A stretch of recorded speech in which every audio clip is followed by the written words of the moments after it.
internet surgiu em nossas vidas em meados dos anos 90. Hoje, nem sabemos mais como conseguimos viver sem ela. I don't think I've ever seen a company, not Apple, not eBay, not Cisco, that grew as fast as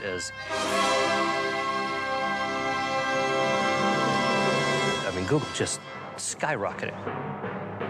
Aprendemos a surfar, clicar, usar a web e o e-mail. A internet cresceu e se espalhou. E nasceu a necessidade de encontrar informações precisas como uma agulha em um palheiro. E então o Google foi lançado. Em poucos meses, a ferramenta de busca revolucionou a internet. A resposta para todas as nossas perguntas surgia na tela com grande velocidade e precisão.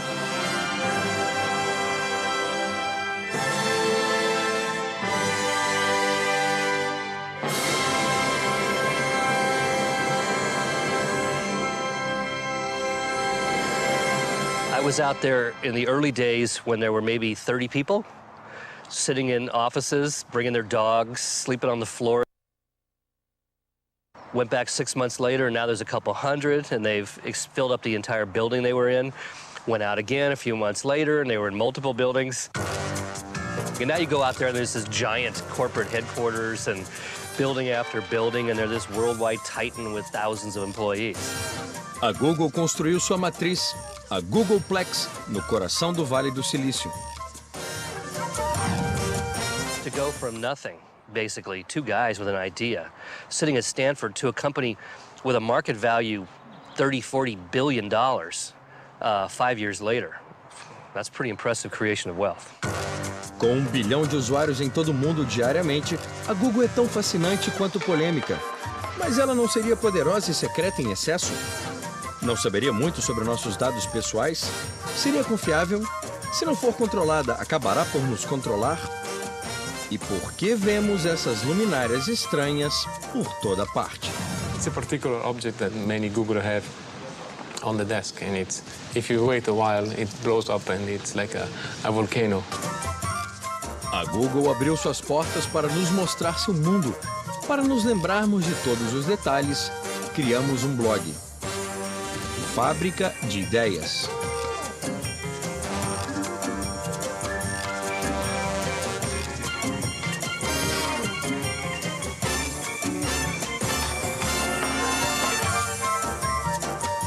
O que mais impressiona quando se entra em um escritório da Google é a idade dos empregados. Ter menos de 30 anos parece ser a regra. Many people do associate it with Google because it was one of the first decorating items that was brought in the first official offices in Mount View. And after that, it just stick to Google. I think it's cool. Nas escrivaninhas e nas telas, de Dublin a São Francisco, a decoração é a mesma. Todos aderem à moda Google, mostrando que pertencem à família. Um novo tipo de clube global. But the problem is, it's getting too hot, and for me, it's like a waste of energy. It looks nice, but so I don't use it. A Google logo deixou seu ninho no Vale do Silício para espalhar escritórios pelo mundo, levando suas luminárias, mesas de totó e bolas de pilates. Também exportou uma maneira idealista e diferente de organizar o espaço de trabalho. As raízes da organização ditam sua missão. Google is the world's leading search engine, and our mission is to organize the world's information and make it universally accessible and useful.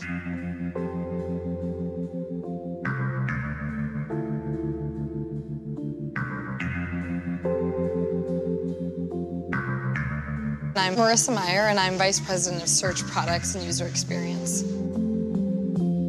A lot of companies sort of suffer the misfortune that they have to rewrite their mission statements later to make them match what the company's doing. And this is actually the initial mission statement as written by Larry and Sergey of September 1998. Os fundadores só conhecem duas coisas, a universidade e a Google. When I met Larry and Sergey, I was at Stanford and I knew what computer science PhDs were like, and they rollerblade, they eat pizza for breakfast, they don't shower, and they don't have the manners for that when they bump into you, they would even say they're sorry. And Larry and Sergey had gone from being those kinds of people to being pretty polished businessmen that were able to express a vision for what they wanted to achieve in the world and what they wanted Google to achieve that I thought was really powerful and compelling. Não seja mal. Organize a informação global e torne-a acessível a todos. Larry Page e Sergey Brin temperaram sua ascensão ao poder com ideias incrivelmente ousadas e ingênuas. Eles envelheceram e ficaram ricos, mas o espírito universitário permanece. Here you can see around the world how people are using Google, and every one of those rising dots represents probably about 20, 30 searches or something like that. So you can see here we are in the US, and they're all coming up red. There we are in Monterey, hopefully I can get it right. You can see that Japan is busy at night, right there. We have Tokyo coming in Japanese. There's a lot of activity in China. There's a lot of activity in India. There's some in the Middle East, little pockets. And Europe, which is right now in the middle of the day, is going really strong with a whole wide variety of languages. They're not very pragmatic guys, but they don't have to be. They've got a whole big corporation behind them with a lot of really smart guys that are pragmatic. And they can be the idealists. They can talk about, you know, the grand and glorious plans of putting all the world's knowledge on the web to make it available to everybody. It's nice to have them. You know, part of what we want to do to grow our company is to have more searches. And what that means is we want to have more people who are healthy and educated, more animals if they start doing searches as well. Partly we want to make the world a better place. Google has done as good a job of maintaining the pre-IPO environment as any company I've seen. And one of the reasons was Eric Schmidt, the CEO. He's very conscious of what happens when a company like this gets older and when there's a lot of money flying around. In order to win in the internet, you have to have a scaling strategy. You have to be able to be global. You have to have a product that works across many different sources of interest and information, and you have to execute very quickly. And scaling for Google means more data centers, more fiber optic networks, more cash flow, more people, more training, more product announcements, and things like that. The genius of Eric Schmidt at Google was he caught on very early that he was not about search. He thought for a while that he was about information and the organization of information. That's still the standard Google line.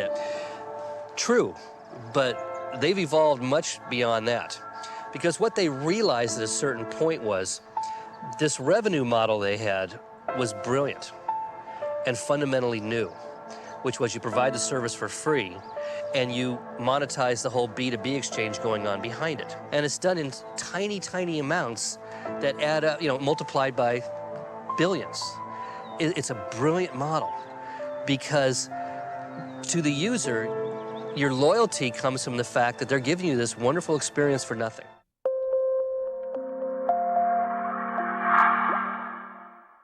O tema da Google é não seja mal. Toda a receita da empresa é gerada por resultados comprados, que aparecem à direita dos resultados naturais. Segundo uma pesquisa, somente 40% dos usuários diferenciam resultados comprados e naturais. Anunciar no Google é eficaz, mesmo não sendo evidente. Isso é mal? O fato é que compensa. 10 bilhões de dólares em vendas, 3 bilhões e meio em lucros e um valor de mercado de 165 bilhões de dólares. Sophie, de 27 anos, é instrutora da Google França. Ela treina anunciantes que queiram comprar palavras. Vamos conhecer Yann, um anunciante que compra essas palavras. Todas as palavras do idioma francês estão à venda. E o mesmo vale para o inglês, espanhol, chinês, italiano, russo, sueco, árabe. Donc, ouais, je vais les former sur qu'est-ce qui est AdWords et comment ça fonctionne, quoi. Déjà, ce sera pas mal. Et puis, sur l'interface, savoir se débrouiller, être un petit peu autonome. Quand j'ai démarré, en tout cas, moi, j'y croyais pas tellement. Enfin, j'avais pas cette vision-là à l'époque, c'était en 2003. C'était au tout début, le bureau de Paris venait de se créer et on n'avait pas cette vision-là. On se dit, ouais, ça a l'air sympa. J'étais comme aujourd'hui, les annonceurs qu'on essaie d'évangéliser. Sympa, bon, ça doit être un peu chiant comme métier quand même, d'écrire 95 lignes de texte, 95 caractères. Et c'est vrai que quand on a mis le pied dedans, et si par chance on s'est mis sur un secteur qui fonctionne mieux que les autres, c'est là on prend une claque. Là c'est vraiment, ça marche. Et ça marche très très bien et ça explique l'explosion qu'il y a eu derrière. En fait, on s'est retrouvé à proposer un modèle de publicité qui fonctionne. Quand quelqu'un cherche sur Google une information, si demain je vais chercher un billet d'avion sur Google ou un bijou, enfin si je vais taper billet d'avion dans Google, en général, c'est que je cherche une information, enfin dans plus de la moitié des cas commerciale. Et donc du coup, c'est excellent de faire de la publicité quand c'est pertinent et quand on a une réponse à un besoin.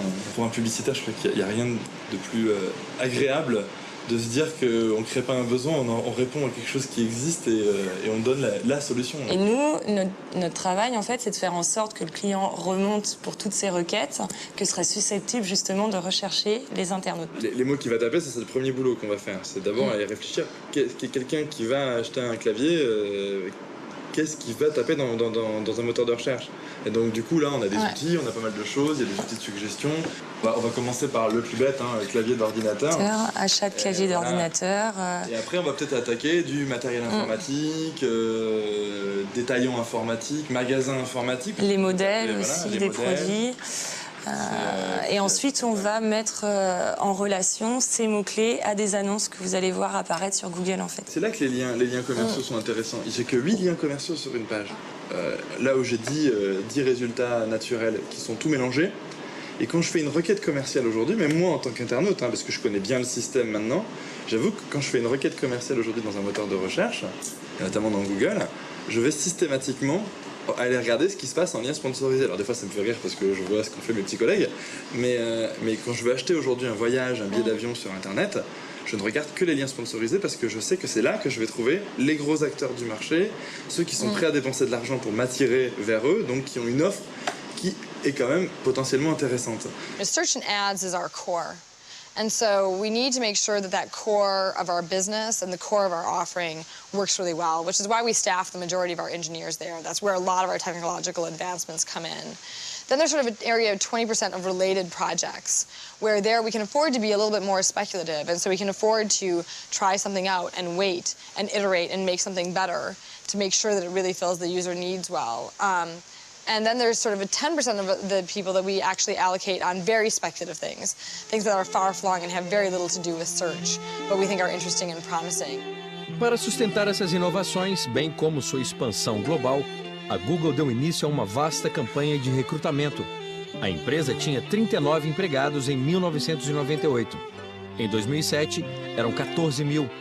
A Google recebe quase 1 milhão de pedidos de emprego por ano para fazer parte de um dos clubes tecnológicos mais exclusivos do planeta.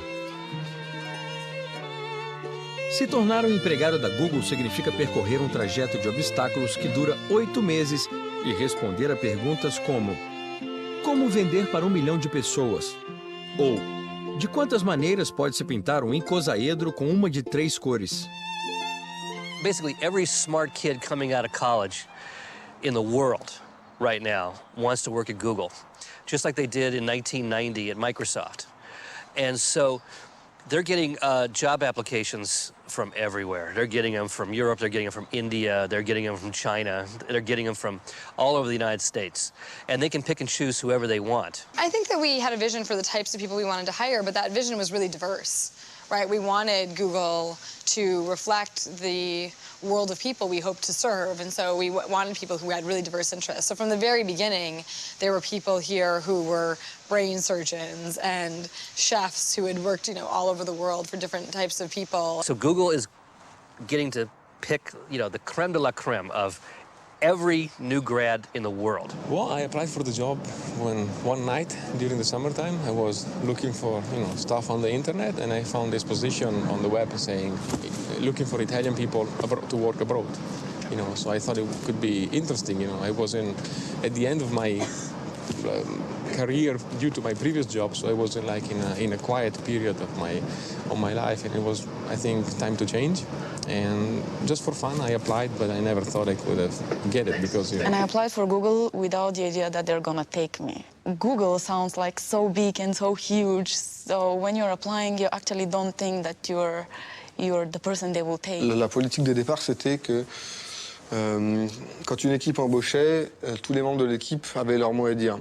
La plupart des gens font plusieurs interviews par semaine c'est régulier, doivent écrire des rapports détaillés, doivent noter les gens, certains doivent aller à des comités d'embauche qui ensuite comparent les gens, etc.